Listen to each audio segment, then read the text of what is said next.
नमस्कार dear lovely students, I hope you all are well. बेटा आज हम हमारा हिंदी व्याकरण पढ़ेंगे, ठीक है ना। आज हम हिंदी व्याकरण का पार्ट 4 संज्ञा हमारा चल रहा है टॉपिक, और संज्ञा के ही अंदर हमारा एक और नया टॉपिक है। हम संज्ञा पढ़ चुके थे, संज्ञा के भेद पढ़ चुके थे, ठीक है ना।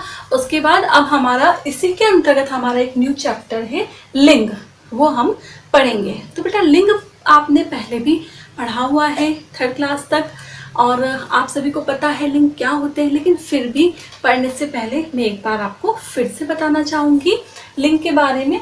बेटा लिंग किसे कहते हैं?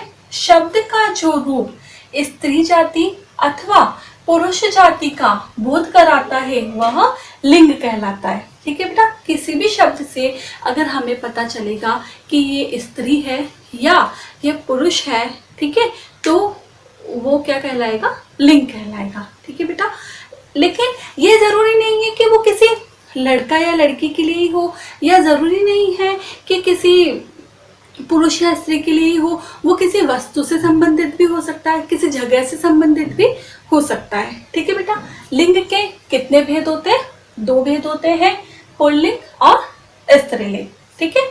ये भी आप पहले पढ़ चुके, लेकिन फिर भी देखिए, पुरुष जाति का बोध कराने वाले शब्द पुल्लिंग वर्ग में आते हैं, ठीक है। पुरुष जाति का बोध कराने वाले शब्द पुल्लिंग वर्ग में आएंगे, जैसे कि लड़का, ठीक है, घोड़ा। अब घोड़ा जरूरी नहीं मनुष्य ही सारे स्त्रीलिंग या पुल्लिंग हो, जानवर भी हो सकते हैं, जैसे कि घोड़ा, ठीक है, माली, नौकर आदि। इनके अलावा भी बहुत सारे ऐसे शब्द हैं, बहुत सारी ऐसी जगह हैं, बहुत सारी ऐसी वस्तुएं हैं जिनका प्रयोग हम पुल्लिंग के अंतर्गत करते हैं। और स्त्रीलिंग, स्त्री जाति का बोध कराने वाले शब्द स्त्रीलिंग वर्ग में आते हैं, जैसे लड़की, घोड़ी, मालिन, नौकरानी आदि, ठीक है बेटा। ऐसे और भी कई शब्द हैं, ऐसी और भी कई जगह हैं, जैसे नदियों के नाम, जैसे हम कह रहे हैं गंगा बह रही है ना, तो क्या हो गई? स्त्रीलिंग हो गई। ऐसे पहाड़ों के नाम, है ना, और पर्वतों के नाम होता है ना। इसी तरीके से कई वस्तुएं भी होती हैं, जैसे कि मेज पर गमला रखा है, ये क्या है? गमला है। ये क्या हो गया? पुल्लिंग हो गया। गमला रखा है, तो ये क्या हो गया? पुल्लिंग हो गया। इसी तरीके से गुड्डा और गुड़िया खेल रहे हैं, ये कौन है? गुड़िया है, ठीक है। ये गुड़िया है, ये गुड्डा है, दोनों क्या कर रहे हैं? खेल रहे हैं। एक तो स्त्रीलिंग हो गया और एक क्या हो गया? पुल्लिंग हो गया। इसी तरीके से हम देखते हैं कि अगर हम कहते हैं कि पंखा चल रहा है, पंखा, तो ये पंखा क्या हो गया? पुल्लिंग हो गया, क्योंकि पंखा चल रहा है, तो ये पुल्लिंग हो गया। इसी तरीके से घंटी बज रही है, ठीक है, तो ये घंटी किसके अंतर्गत आ गया? घंटी बज रही है, स्त्रीलिंग के अंतर्गत आ गया, ठीक है, ये स्त्रीलिंग कहलाएगा।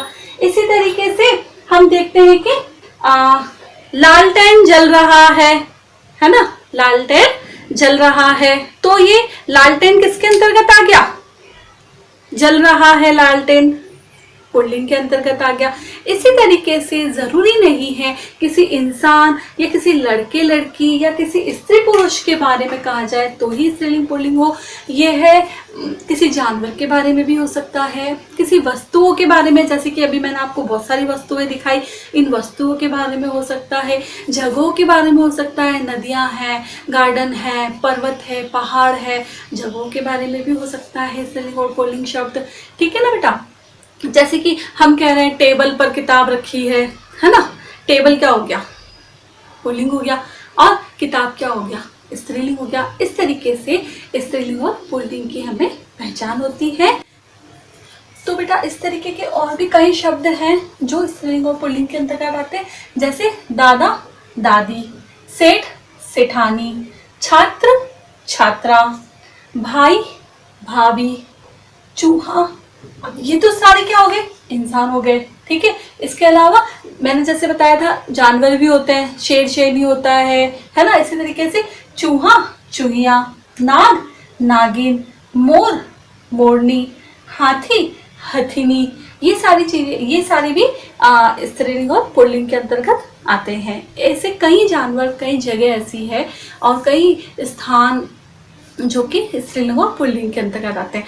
बेटा इसके अलावा भी कई शब्द ऐसे हैं जो हमारे डेली रूटीन में काम में आते हैं, लेकिन कई बार हम उन पे ध्यान नहीं देते, हमें नहीं पता होता है कि वो स्त्रीलिंग होते हैं या पुल्लिंग होते हैं। जैसे कि कई शब्द हैं, जैसे कि कपड़ा, ठीक है, ये पुल्लिंग के अंतर्गत आता है। हम कहते हैं ना कपड़ा फट गया, हम ऐसा कभी बोलते हैं कपड़ा फट गई? नहीं बोलते ना, कपड़ा फट गया मतलब कि वो पुल्लिंग के अंतर्गत है। कमरा, कमरा बंद है ना, कमरा बंद कर दो, ठीक है ना, ये कमरा जो है ये भी पुल्लिंग है। पर्दा पुल्लिंग के अंतर्गत आएगा। पेड़ है ना, पेड़ गिर गया है ना, पेड़ कट के गिर गया, हम ऐसे थोड़ी कहते हैं पेड़ गिर गई, कभी बोलते हैं ऐसा? नहीं, पेड़ पुल्लिंग के अंतर्गत आएगा। पाठ पुल्लिंग के अंतर्गत आएगा। काम, जादू, चाकू, आलू, ये सारे भी जितने भी शब्द हैं ये भी किसके अंतर्गत आएंगे? पुल्लिंग के अंतर्गत आएंगे। इसके अलावा स्त्रीलिंग के लिए भी कई शब्द होते हैं, जैसे कि किताब है ना, मैं कहूंगी मेरी किताब फट गई, है ना, किसके अंतर्गत आएगा? स्त्रीलिंग अंतर्गत आएगा। हम ऐसे थोड़ी बोलेंगे कि मेरी किताब फट गया, नहीं, ये तो गलत हो गया।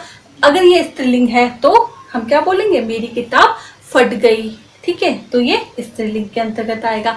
ऐसे ही कमीज, मेरी कमीज फट गई, है ना, ये भी स्त्रीलिंग के अंतर्गत आएगा।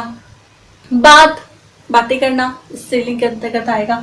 सड़क है ना, सड़क जगह जगह से टूट गई, है ना, हम ऐसे थोड़ी बोलेंगे कि सड़क जगह जगह से टूट रहा है, नहीं, अगर हम ये बोलेंगे तो ये गलत हो जाएगा, ये स्त्रीलिंग है, इसलिए हम क्या बोलेंगे? सड़क जगह जगह से टूट रही है।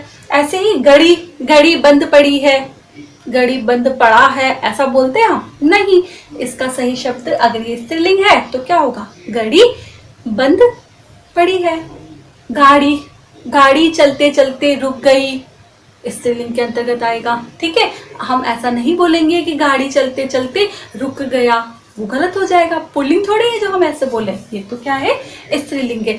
इसी तरीके से बेटा ये जो शब्द हैं ये हमारे डेली रूटीन के काम आते हैं। जिस तरीके से मैंने आपको चीज़ें बताई थी, जैसे कि मैंने आपको घंटी बताई थी, पंखा बताया था, ठीक है ना, जैसे कि गुड्डा गुड्डी बताए थे मैंने आपको, गुड़िया और ये, इसी तरीके से चीज़ें तो हैं ही स्त्रीलिंग और पुल्लिंग के अंतर्गत, है ना। ये इंसान भी है, जानवर भी है, लेकिन कुछ शब्द ऐसे हैं जो हमारे डेली रूटीन के काम आते हैं, वो भी स्त्रीलिंग और पुल्लिंग के अंतर्गत आते हैं।